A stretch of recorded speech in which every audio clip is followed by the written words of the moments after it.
Well, hello, everyone, and welcome back to Bracy Sports Media. My name is Aaron Bracy, and I'm thrilled to be joined today by Coach Muffet McGraw. Coach McGraw retired last month after 33 seasons at Notre Dame and 38 years as a head coach. She compiled 936 career wins, 2 national titles, and was inducted into the Naismith Basketball Hall of Fame in 2017. Coach McGraw, thanks so much for joining us here today on Bracy Sports Media. Nice to see you, Aaron.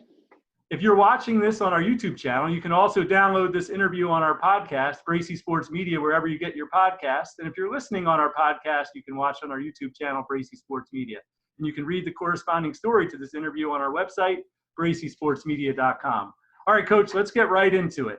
I'm going to read to you some quotes that were published in the Associated Press article after your retirement, and I wonder if you could react. From Skylar Diggins Smith.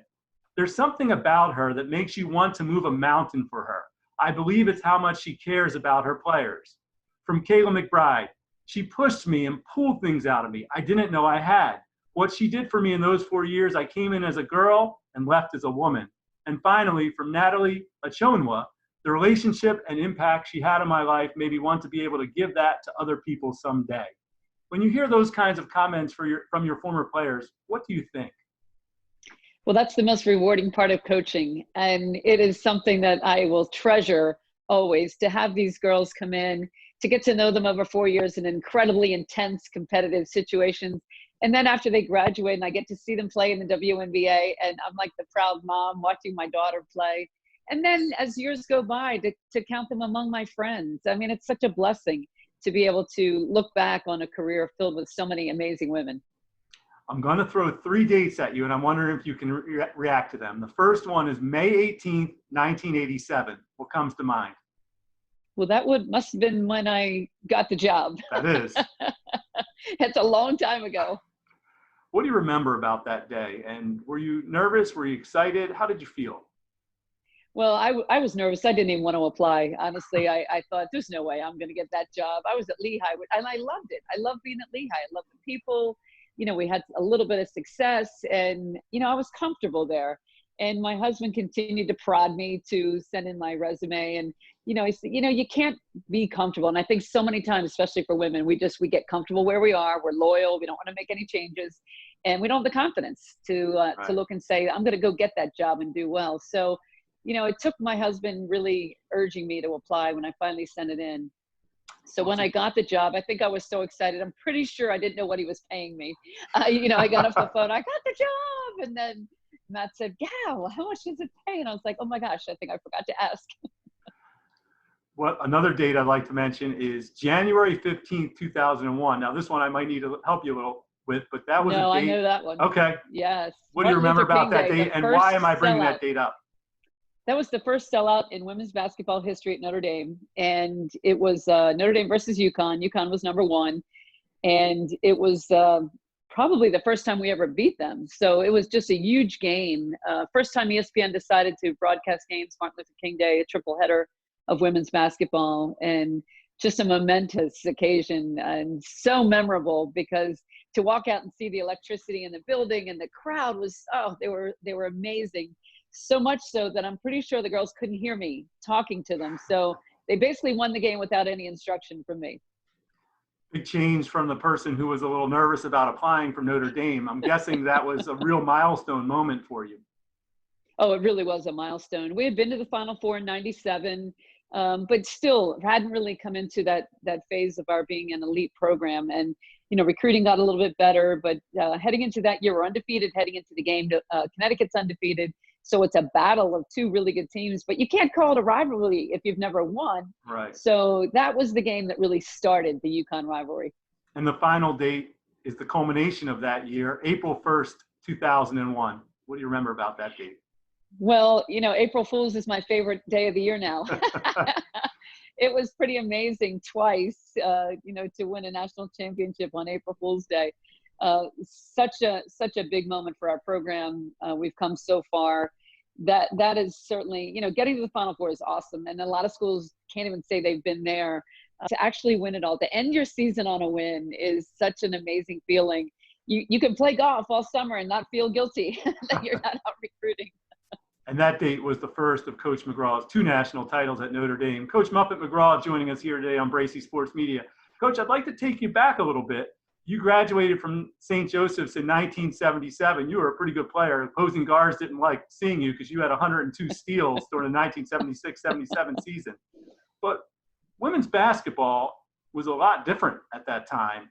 And I read where you had to stay forward to a room, almost your whole starting 5, maybe in a room. You took bands everywhere. What do you remember about those days and how much different it was?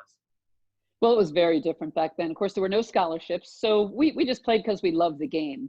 That was the first year it was a varsity sport at St. Joe's. So that was really our first year. And we were still playing Bryn Mawr Nursing School, Harcum Junior College, along with, of course, the Big Five. But we were playing a lot of Division II teams. We never actually stayed overnight. So I don't think we ever had to stay forward to a room because we couldn't even afford to stay overnight. There was no such thing as per diem. We had to wash our own clothes. We didn't have practice uniforms. We wore our own stuff, bought our own shoes. I mean, there was virtually no money. And we would sit on the side of the court while the men were practicing and just wait for them to finish. And that could be in an hour, it didn't really matter. There was no gender equity at that time. We're going to talk a little bit more about that in a bit, but I wanted to continue the timeline here. So you graduate from St. Joe's, you coach high school basketball at Archbishop Carroll for a couple seasons. Then you work as an assistant under Jim Foster before getting the job at Lehigh. What do you remember about those early years of coaching and the lessons that you maybe learned that you were able to take with you? Well, I think you learn from the coaches you played for. I played for Teresa Grentz, Rainey Portland, and Ellen Ryan. So I had 3 different coaches in my college career. So I got a chance to look at a lot of different ways of doing things. And then going off on my own to coach high school was a little scary. You're going out there. I had no assistant coaches. I mean, you're on your own completely. And my big worry was always, what if they don't listen to me? What if I say, get on the baseline, we're running, and they just say, no, we're not going to do it. So there was a lot of worries. But then going over to work for Jim Foster at St. Joe's, best decision I could have made, followed by a great decision to attend St. Joe's, because it's just such a great education. And the people that you meet is really what makes it so special. But working with Jim taught me a lot. The philosophy, I learned a lot different ideas than I had under the coaches that I played for. So it was a great learning experience. He was a mentor to me. He still is. Just talked to him right before I retired about how that was going to look. And he's somebody that's been an important part of my life. Coach Muffet McGraw joining us here on Bracy Sports Media. So you went to Lehigh, you had success there, ultimately went to Notre Dame. What stands out to you most about your years at Notre Dame? Well, I love Notre Dame because it's a place where integrity matters. It's a place where we are guided by doing things the right way. I think the tradition of excellence, the spirit, the magic. I think Notre Dame is truly a special place. When you walk across campus, you can feel it. It's just a little bit different than any place I'd ever been. It's a real family atmosphere, and I love that about it. And the alumni is so important. We have the largest alumni network in the world. And that is a big reason why people come back. They come back for a football game, but they really come back to connect with their classmates. And that's what's so important to me. One of the connections is to continue the lineage of having a former player take over for you. What was your message to Nael Ivy as she took over for you, and what do you think that she's going to be able to accomplish with the program? Well, when I first hired Nael, she was coming off playing in the WNBA. She'd won a national championship. She was our point guard in 2001. So it was a very easy decision because I knew her personality and I knew what she would be like. But she didn't have any experience. So she came in as a very young coach, and I've kind of groomed her for this position as long as she was here. She has been the architect of our recruiting. She is the one that really was responsible for most of the good players that we've gotten over the years. But she continued to grow as a coach. She would do a great job scouting, individual workouts with the players. I mean, every year she would grow in a different area. So I loved hiring former players. I love having them on my staff because it's easy for them to connect and understand what I mean. And they can tell the players, maybe not the way she said it, but I'm telling you, this is what she meant by that. And this is what she's trying to get from you. So, truly understanding, having gone through it. And now, I want her to be her own person. I want her to have her own voice. I don't want her to think we've got to do it this way because that's how Coach McGraw did it. I want her to put her new stamp on the whole program. I'm curious, you mentioned UConn earlier. Have you spoken to her about how to interact with Gino during games? Well, that was always her scout. She was the one that would decide the game plan for that. And she is somebody that knows that the most important thing is that you have to go into that game knowing you can win. You have to believe you can win. You can't think you might or hope you do. You really have to have that confidence. And I think she definitely has learned that. In all seriousness, the rivalry with UConn and even with you and Gino, REM a little bit, that was played up big nationally. What do you remember about that rivalry most, and how much are you going to miss it? It may not maybe seem on the outside, but I heard you speak that you actually are going to miss that rivalry. And what are you going to miss about playing against Gino? Oh, I'm absolutely going to miss that. That was the best rivalry in women's college basketball. I think everybody in the country looked forward to that game.